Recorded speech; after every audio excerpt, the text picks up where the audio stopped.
Sorry. Apologies.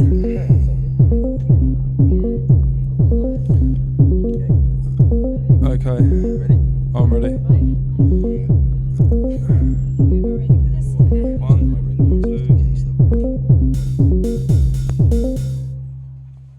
My phone's dead, so... Okay, there we go. Yeah, got him.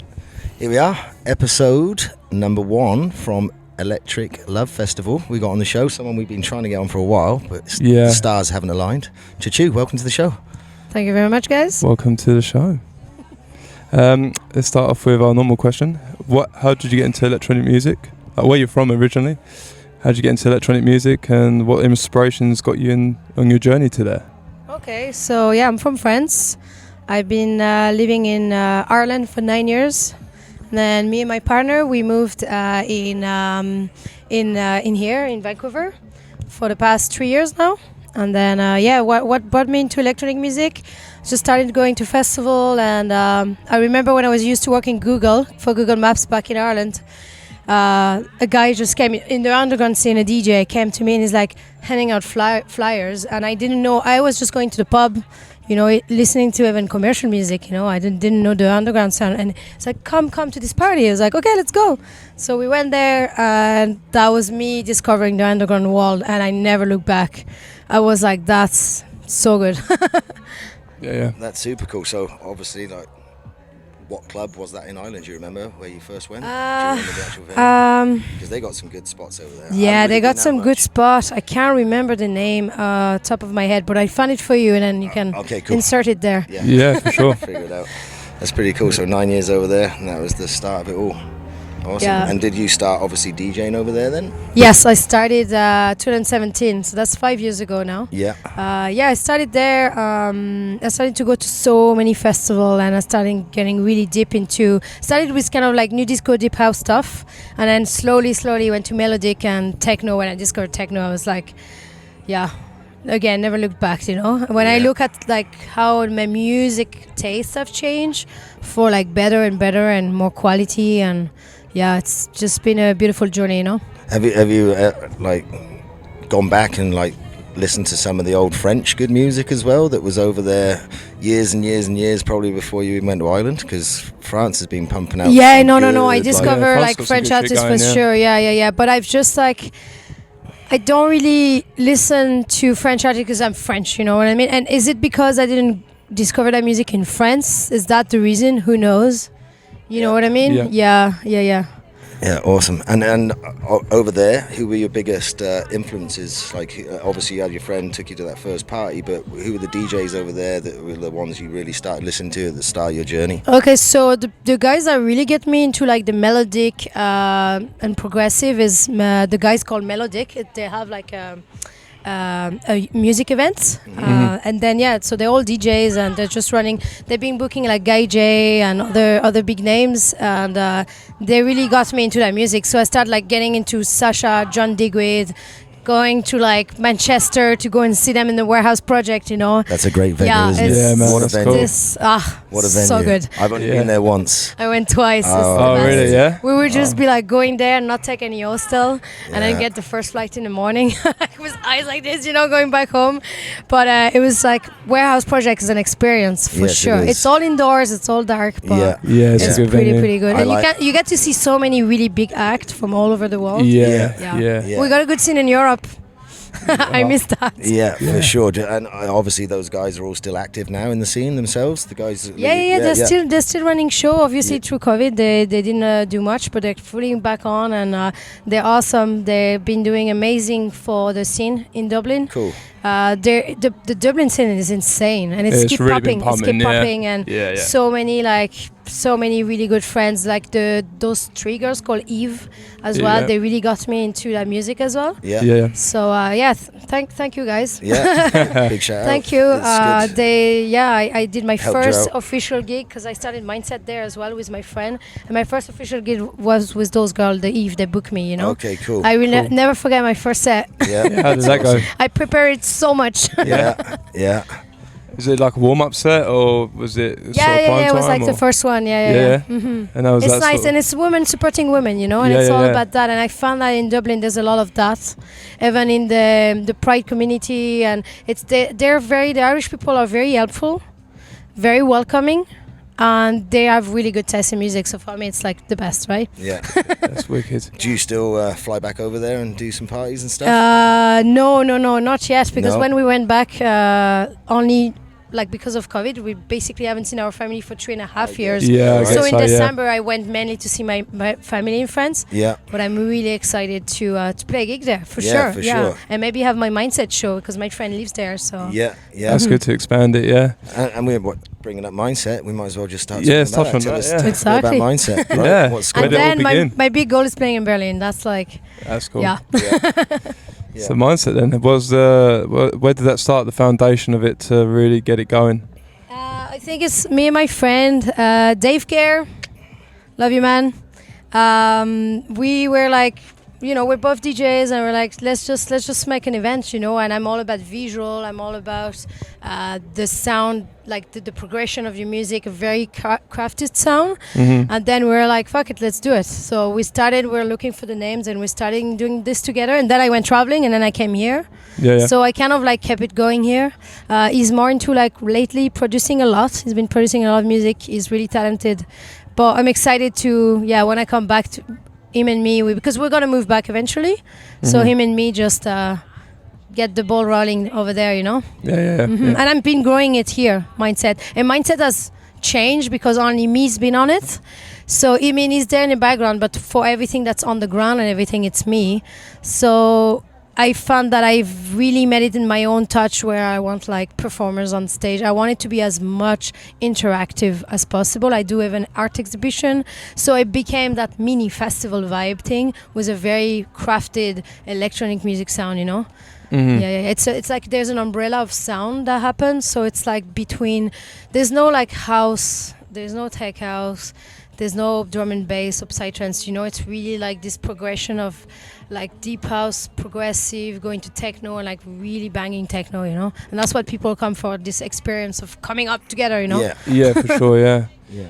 So what was the first venue you threw Mindset at? For the mindset, we were at the Yamamori Tengu. So basically in Dublin, it's like this Japanese restaurant, sushi place. And then at the back, they have this nice little dance floor. And then they also have a upstairs. So that club actually, like the concept is pretty cool. You can go home and eat your sushi and then you go dancing, you know. It's still one of the really, really good place to go and dancing, and really good vibe. It's nice and intimate. I love that. Like for me, I love the nice, small, intimate vibe, and then where the DJ is at the same level as you. This is very, very European as well. You know, when I go to Berlin, I could be beside my favorite DJ, like basically, like he's like, you know, there's no like this like big separation, and it's good for the artist to be closer to the crowd. I think, you know, to vibe with the crowd. I totally agree. And actually, just you saying there about eating the food and then going dancing, it just made me think. And again, a European thing. Have you ever been to or heard of the Supper Club? No. Okay, Tell me about I it. think the original one was in Amsterdam, and that's where I went. I think there's a few around now. I think there's one in New York, maybe. I hope they're still going. Fucking amazing experience. You go in there, it's an 8-course meal. It's basically a warehouse. You go into this warehouse, and it's got 2 mezzanine floors on either side. I should keep that there. 2 mezzanine floors on either side, with basically Oriental sofa beds all the way down it, and little Japanese sushi tables. Nice. And you just go in, and they serve up 8-course meal, and you don't even know what you're getting. So you just get little dishes, and the whole time the DJ's up in his booth, and they've got tables down on the dance floor, and people are eating there. And then as you through your 8 courses, he's ramping the music up. Nice. Right, and then once you've finished all the 8 courses, they move the tables off the dance floor, and then they reopen the doors, and everyone comes in, and it kicks off and carries on into the rest of the night. I love the it's concept. fucking amazing. Yeah, I love that. I would love to go there. And they're the bar Vancouver. and all the other rooms, fucking amazing, mate. And you say, where is that? That was in Amsterdam. Amsterdam. And you wouldn't even know it was there. It's in like this back alley, and it's just a black door. Yeah, I'm telling you, Berlin, Amsterdam, they know what's up. Oh, 100%, yeah. Europe in general know how to party. I pretty know, much. yeah. Right. Even like I went to Budapest, and I've never the been, scene, but I've the heard scene it's is amazing. Yeah. Hungary and stuff. You've been yeah. to Budapest, right? Yeah. Yeah, did you go to Be My Lake? Oh, I can't remember now. No, This was a long time ago. it's a beautiful little festival. Like This is when I was by a lake. 12 years ago. I think once you get the water, you get the forest, you're set. You know. Yeah, for Yeah, sure. Yeah. Again, this is a pretty nice venue here. Yeah, that's perfect. Right. Yeah, this is The sick. view Yeah. when you play on stage here, the view like of the Yeah. mountains, like BC is beautiful, man. Yeah. Yeah. And actually, talking about the stage, we're on the Zenden stage, which you played on last night. How did you enjoy your set? Yeah, I loved it, man. Apparently nobody could see my face because the Buddha was covering my face. All they could see was like my fringe with my jacket, like going like out of the ears of the Buddha. Just So for that must have arms. been nice to watch. Now we It's actually, okay, people know how I look like, but they say it was nice that I was dancing there and there, so they could see me sometime jumping there. Yeah.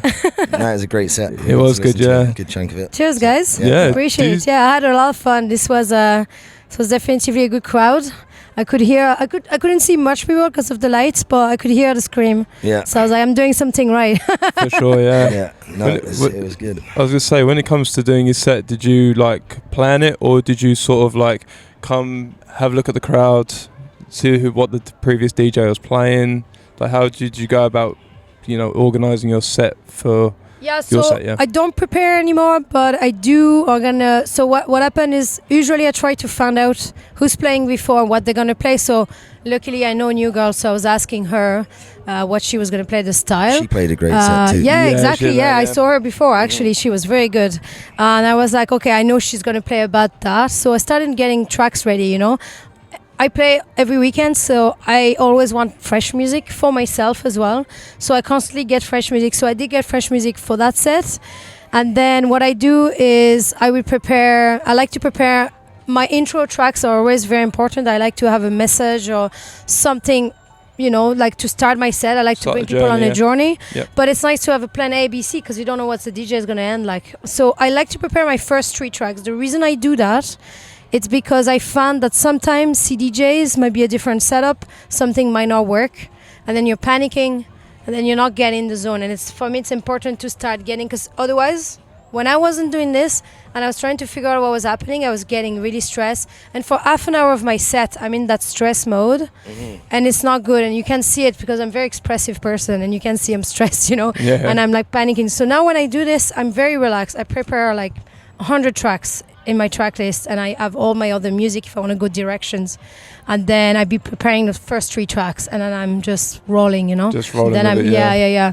Because usually my first 2-3 tracks, they're like you're going somewhere, so and then you're really connecting with the crowd and see what Yeah. direction you can go from there, Yeah. Yeah, nice. So that's my process. That's good. I like that style.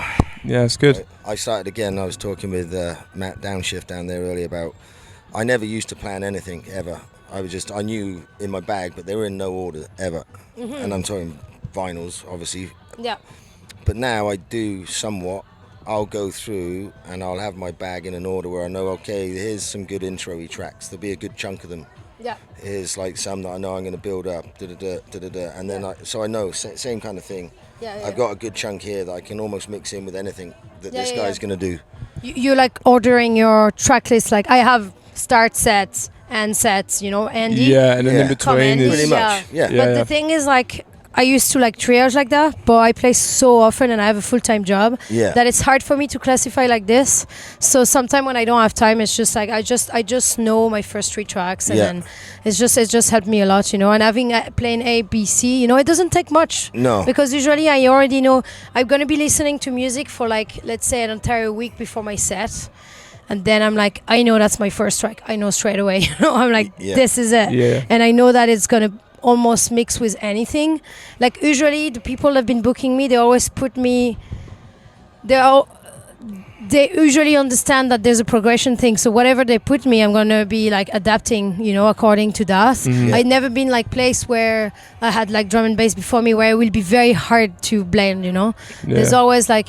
Yeah, so I'm happy with that. But then I was listening to Fusion Festival sets that just happened like a few weeks ago, and like they're always going, all their sets is like they're going like really low and then they build it up, and so they must be stopping music between DJs every time. I wonder. I've been there, but I can't remember that part a few years ago, because like the way it starts, you know. So I almost feel that sometime if you stop the music and you just start straight away, then you can start whatever you want, you know. There's literally a change of DJ. That's it, you know. Like they would do, sorry, I didn't mean to cut you off. They were doing that bass coast right on the Boiler Room stage.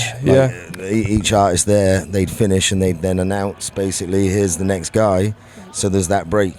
Yeah. It's a totally, and I think it's the best. That's mean like you can't prepare, you know. I don't prepare the whole set, but it's nice because I know what I want to play, you know. For me, it's important to not just take over a DJ, but just like being able to do your thing, your journey, you know. Even introducing like if you have got an intro, then you can start like the intro. That like so with no beat, like, you know, with maybe just a vocal, and then you can go from there, right? Absolutely. For me though, I'll be honest with you, being out on the dance floor, and when I'm partying, I don't really want to hear a break. I want it to go. I know. I totally agree. Yeah. I don't like it. Some people really stop it for a long time, and you're like, okay. For me, I'm on the dance floor. I'm on the vibe. I'm on my vibe. I just want to keep going. From her. Yeah, no, you didn't. It was great transition too. Also, like, I don't like the mic stuff. I'm glad that there wasn't any mic here. I'm not in the generation of like talking mic stuff. So that's not my thing, you know. So I was happy there was no mic here. Yeah, right. So, I'm sorry, I was just going to quickly say, so how did you approach Electric Love, you know, to play there?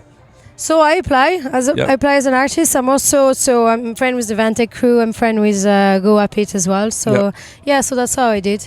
Yeah, that's cool. I play as soon as the application went on. Yeah. And actually, it's kind of something I was going to ask too, kind of leads on from it. So when you moved here to Canada, how was it breaking into the scene over here? Like, you'd obviously played in Ireland. Did you already know people here in Vancouver, or did you have to go out and sort of start making your networks? And how long did it take? Was it an easy process? Okay, I think I got all the questions. I know. So basically, when I arrived here, me and Peter didn't know anybody except our friend Mick Cavana, who runs Foreign Influence. Me and Mick been talking about the time that I will come here, and I will be doing events with him. But when I came here, it was January, and we didn't know anybody, so I started going to the Flow Jam, and I started like meeting a lot of people there. Really vibing with people, and then we were pretty broke after our travel. We went in India, Southeast Asia, went in Australia, and all our savings were gone. So when we arrived 2019, we heard about Bass Coast, we heard about all those festivals, but with no money for it. So we're like, that's 2020. It's okay, we can go in 2020, but then we never went. You know why? But so arrived the summer, and I'm like, man, we miss festival, like, let's do a birthday party. So I throw a birthday party, illegal one, as you do, by the Tower Beach, and that birthday party connect me with so many people, because I just did me, you know. Me and Peter built that triangle with LED lights on the top, and with no stage and no much money. So we just had a table, put the triangle there. The DJ was from the triangle. I got the people from the Flow Jam. I put a black UV light, and then we went all the way to 7 a.m. in the morning, and there was people doing fire stuff, and people came to the rave. They were like, people don't throw rave like this, like, you know, like in Vancouver, like usually in a bush rave, but not like this. And they're like, who are you, you know? And I started like connecting, and then me and my friends we met Wacky Woods, not the Wicked Wood, the Wacky Woods, a mini community festival between friends, so everybody brought something, and it was beautiful, and that just started me. And people come, and they're in the scene already. They started booking me, and I started putting a lot of set on SoundCloud as well. I just put myself out there. I was like, I don't know anybody, but I am eager to play. I started DJing in Ireland, and I left straight away, you know. So I just wanted to show who I am and see what I can do. And then I think every time I play gigs, someone booked me from that gig. And it's just been like that my whole journey. So it's been really good. That's pretty awesome to get that. To get where you are right now in that amount of time is pretty impressive. Yeah, thank you. I must be doing something right. I would say so. Right? You get out of it what you put in, right? Yeah, so I think I'm really bringing the European vibe. And I think that it's maybe a gift that I came here to start my career, because I feel like back home it's saturated with this genre or this style, you know.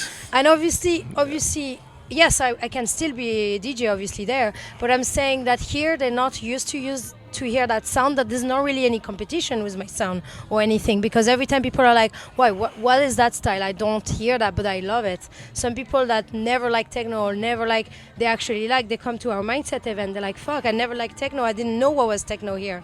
You know, they have this idea, this perception, or maybe they've been introduced with other, I don't know.